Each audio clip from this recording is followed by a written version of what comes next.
आज हल्ला बोल के इस एपिसोड में कांग्रेस पार्टी और बीजेपी दोनों ने कहा है कि वो वन नेशन वन इलेक्शन चाहते हैं। प्रवक्ता ही ये बोल रहे हैं, लेकिन ये रिकॉर्ड करके रख लीजिए।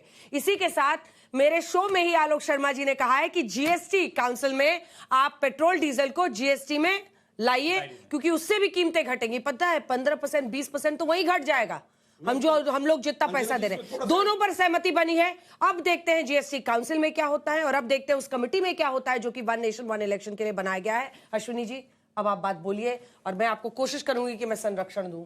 बोले जी, आपके संरक्षण के लिए धन्यवाद। बोलिए कि आप आज केरला में आपने दूध के दाम 4 रुपए से बढ़ा दिए, ये आपकी सच्चाई है। सबसे ज्यादा दूध के दाम केरला में बढ़ा है। सबसे ज्यादा वैट पेट्रोल डीजल में कांग्रेस की सरकारें लगा रही है। सिर्फ आप दोनों बहस करेंगे क्या? बाकी लोग चेहरा दिखाने आए क्या? मुंह ताकने आए? पाकिस्तान पे पूछ लूं, राजनाथ सिंह जी ने क्या कहा अभी? घर में घुस के मारेंगे। क्या कहा है? घुस के मारेंगे। आपको क्या कहा? घर में घुस के मारेंगे। क्या कहा बताइए? पाकिस्तान को घर में घुस के मारेंगे। याद रखो, ऑपरेशन सिंदूर 2.0 होगा। आप मेरे बताओ, आप तो बातचीत कर रहे हो यार। बोले नहीं बोल दिया? नहीं बोला, बिल्कुल नहीं बोला, बिल्कुल नहीं बोला। उन्होंने कहा सिविल सोसाइटी ने बोल दिया, संघ ने बोल दिया, आशुतोष जी ने बोल दिया। जैसे ऑपरेशन सिंदूर में बोला, ऑपरेशन सिंदूर 2.0 नहीं बोला। सब ऐसा गलत कोट कर रहे हैं। नहीं बोला। घर में घुस के मारेंगे। जब भी आप जैसे चीनी एम्बेसडर के पास गए थे ना बंगाल में, चोरी चोरी छिपके छिपके पाकिस्तानी के साथ भी चोरी चोरी छिपके छिपके जाओगे, तब भी पाकिस्तान से हमला करेंगे। ये आफत मैं नहीं बोल रही थी, आप लोगों को यहाँ बुला लिया था। आपको आज मैं पक्का टॉफी खिलाऊंगी। मेलोडी इतना जहर आ गया। मैं भी यही बोलने वाला। इटली वाली नहीं है वो, इंडिया की है। गलत मत बोलिए। Ashwini ji please let him speak. Pradeep ji, मुझे लगता है कि मैं प्रदीप जी से तो खुद आदेश दे सकता हूं कि आप चुप रहिए, आप भी चुप रहिए। तो मेरा ये कहना है कि सामने सामने अर्थशास्त्र का विषय है और यहाँ राजनीति हो रही है, तो इसको हमें ये करना चाहिए कि सभी राजनीतिक दल एक बार बैठे, ऑल पार्टी मीटिंग बुलाएं और कम से कम एक भाषा बोले। नहीं तो कौन बुलाएगा ऑल पार्टी मीटिंग? अभी तक क्यों नहीं बुलाई? इसका उत्तर है आपके पास? वो तो विदेश चले गए। आप ही के तो हक की बात कर रहे हैं। वो जब विपक्ष ऑल पार्टी मीटिंग बुलाता है, सत्ता पक्ष बुलाता है। तो बॉयकॉट क्यों करते हो? बॉयकॉट क्यों करते हो ऑल पार्टी मीटिंग को? ये है ऑल पार्टी मीटिंग है। उसमें कांग्रेस डिसाइड करेगा कौन आएगा कौन नहीं आएगा। 29 अगस्त 2025 को बॉयकॉट किया। राहुल गांधी देश नहीं चलाते, न चलाएंगे। याद रखना, ये देश के चुने हुए प्रधानमंत्री चलाते हैं और देश के लोकतंत्र, देश की जनता चलाती है। और एक ओबीसी समाज का आपने अपमान किया है। ओबीसी सेनाब, ईबीसी सेनाब के नीतीश कुमार जी का अपमान किया है। देश देख रहा है, 100 साल तक बिहार में सत्ता में नहीं आओगे, आपने ईबीसी का अपमान किया है। मैंने देश देख रहा है। मैंने इनके युवराज का अपमान किया, जिससे कौन देखेगा? ये नहीं रहेंगे, उसके बाद भी नहीं आएंगे। प्रदीप जी, मैंने उस युवराज का भी अपमान किया है जिसका पता नहीं कौन सा नशा कर रहा है। हमने आप युवराज क्यों बोल रहे हैं? अपने वाले को भी युवराज मान रहे हैं क्या? युवराज उसने शुरू किया, तो अपने वाले को मत बोलिए ना सर। हम तो कभी भी आप नाम लीजिए ना, आप मत बोलिए युवराज, मत बोलिए सर। हमने प्रदीप जी को कहा है चुप रहने के लिए और आपसे भी निवेदन कर रहे हैं कि देखिए या तो तरीके से मोदी जी से निवेदन क्यों नहीं करते? मुझे थोड़ी बुला दिया ऑल पार्टी मीटिंग।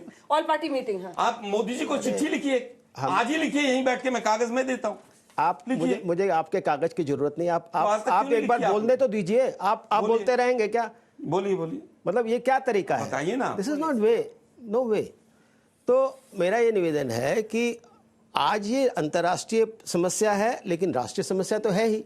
और प्रधानमंत्री ने भी एक जनता से अपील की है, वो भी मैंने कहा। तो मेरा ये कहना है कि सभी पार्टियों को राष्ट्रहित में विचार करना चाहिए। अगर मोदी जी कह रहे हैं कि आप इसको कंजम्पशन को कम करिए, ये करिए, तो अगर रुपया बचेगा तो मोदी जी का रुपया है क्या? अभी को जनता करेगी तो सरकार इसलिए क्या करेगी? सरकार के 2 कदम बताइए पिछले 2 महीने में जो ऐसा लगता हो कि इस वजह से ये डॉलर हमारा बचेगा। 2 कदम बताइए मुझे। देखिए, सरकार जो कदम जो सरकार कर सकती है वो कर रही है। 2 कदम बताइए ना। सरकार कुछ नहीं कर रही। मैं बताता हूँ, केवल 2 कदम बताइए। 2 कदम राहुल गांधी कर रहे हैं, सरकार कुछ नहीं कर रही है, सिर्फ राहुल गांधी कर रहे हैं। राहुल गांधी सरकार चला रहे हैं, राहुल गांधी सरकार चला रहे हैं, वही राहुल गांधी सरकार चल रहे हैं।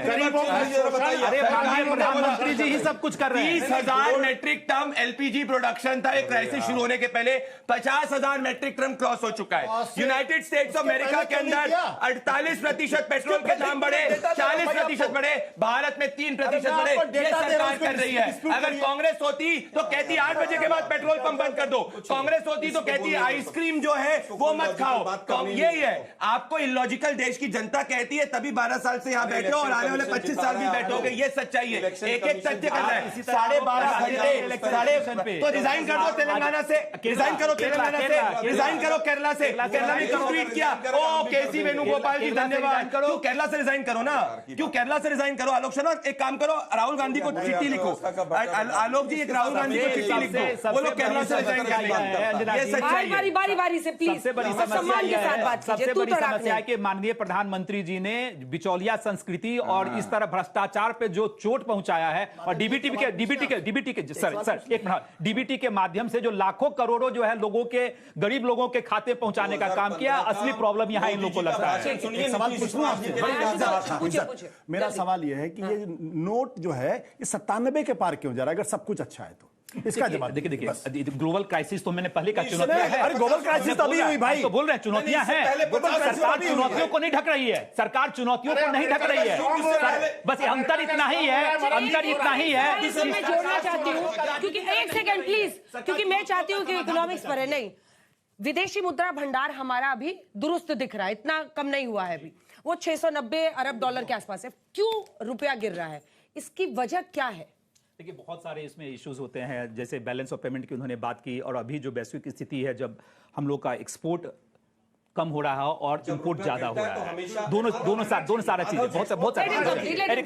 और जो कह रहा हूं कि जब रुपया गिरता है तो एक्सपोर्ट बढ़ना चाहिए, लेकिन मोदी नॉमिक्स में रुपया गिर रहा है और एक्सपोर्ट भी गिर रहा है। झूठ, कंप्लीटली झूठ। ये सार्वजनिक जब सप्लाई चेन, अर्चना जी सप्लाई चेन संकट को समझने की आवश्यकता है।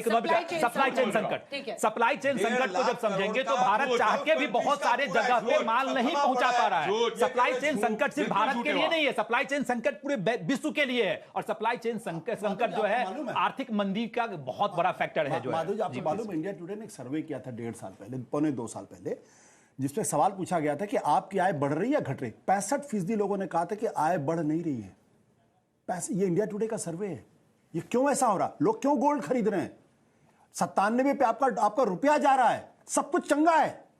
अगर सब चंगा है तो, और पिछले 3 सालों के अंदर ये भयानक स्थिति हुई। कोविड के पहले का मैं आपको डेटा बता देता हूं, तो कोविड के पहले के क्वार्टर में, जनवरी से मार्च के बीच में 2020, आपकी जीडीपी ग्रोथ थी 3.1, आपका मैन्युफैक्चरिंग था -1.23, समथिंग लाइक माइनस पे था। आपका जो कंस्ट्रक्शन है वो माइनस में। एक काउंटर पॉइंट आपके लिए भी है, जैसे उनसे मैंने पूछा, भाई एक सेकंड, काउंटर पॉइंट ये है कि सुनिए, बाकी देशों के भी जो करेंसी है वो भी गिर रहा है। रूबल नहीं एक सेकंड, रूबल देखिए 4 रुपए के। एक मिनट, मुझसे सवाल पूछा, ये एक बार बोल ले, देशों का नहीं गिर रहा। एक मिनट, सप्लाई चेन भी असर डाल रहा है या नहीं डाल रहा, सवाल है। अंजना जी, सप्लाई चेन वजह है या नहीं है, उस पे आने के लिए ये सवाल है। अंजना जी आपका सवाल बिल्कुल सही है। ग्लोबल क्राइसिस आने के बाद से सबकी करेंसी में ड्रॉप हुआ है, लेकिन सबसे ज्यादा ड्रॉप जो दिखाई पड़ रहा है वो भारत की करेंसी में। वो क्यों? एक कोविड के बाद जो सबसे ज्यादा जो इकोनॉमी सबसे ज्यादा नीचे गई थी, -27% भारत की गई थी। क्यों गई थी? अंजना जी बहुत गंभीर विषय है ये। जिस तरह से आज बीजेपी के तमाम लोग कह रहे हैं कि बहुत अच्छा है, सब चंगा सी, मुझे लगता है आर्टिफिशियली रुपए को चुनाव की वजह से रोक के रखा, आर्टिफिशियली पेट्रोल डीजल के प्राइस नहीं गिरने दिए। इसका पूरा नुकसान होगा। जो कदम 4 महीने पहले उठाने चाहिए थे, आज उसको उठाना चाह रहे हैं। दूसरी चीज, अगर इसी तरह से बैलेंस ऑफ पेमेंट में गैप बढ़ता चला जाएगा तो डॉलर किस तरह से जाएगा? डॉलर बाहर चला जाएगा। और डिसइन्वेस्टमेंट जिस तरह से 2 महीने में गया है, अगर ये डिसइन्वेस्टमेंट इसी तरह से 3-4 महीने चला गया तो बहुत बुरी हालत इकोनॉमी की हो जाएगी। लेकिन ये लोग समझने को तैयार नहीं। अंजना जी, ये समझना बहुत आवश्यक है। कुछ एक्सपोर्ट ओरिएंटेड इकोनॉमीज होती हैं, कुछ इंपोर्ट ओरिएंटेड इकोनॉमीज होती हैं। जो एक्सपोर्ट ओरिएंटेड इकोनॉमीज होती हैं वो जानबूझ के अपने करेंसी को वीक करती हैं जिसमें उन्हें एक्सपोर्ट में फायदा हो। भारत इंपोर्ट ओरिएंटेड इकोनॉमी है, चाइना एक्सपोर्ट ओरिएंटेड इकोनॉमी है, जापान एक्सपोर्ट ओरिएंटेड इकोनॉमी है, हम इंपोर्ट ओरिएंटेड इकोनॉमी है। उनका करेंसी का वीक होना उनके लिए फायदेमंद है, हमारा करेंसी का वीक होना, हमारा ये लोन हम जो नए ले रहे हैं पुराने लोन को वापस लेने के ले रहे हैं, हम डेट ट्रैप में हैं, हम डेट ट्रैप में हैं। देखिए, भारत डेट ट्रैप में नहीं है, इतनी बात समझ लेनी चाहिए। मैं लिखित दे सकता हूं डेट ट्रैप, मैं प्रूव कर सकता हूं डेट ट्रैप। देखिए, अगर बीच में बोलेंगे तो बताइए ना डेट ट्रैप में कैसे नहीं, आप बताइए। आपको मालूम है क्या? बताइए। आप ही ऊंचा बोल सकते हैं क्या? बताइए ना भाई, डेट ट्रैप में कैसे? देखिए,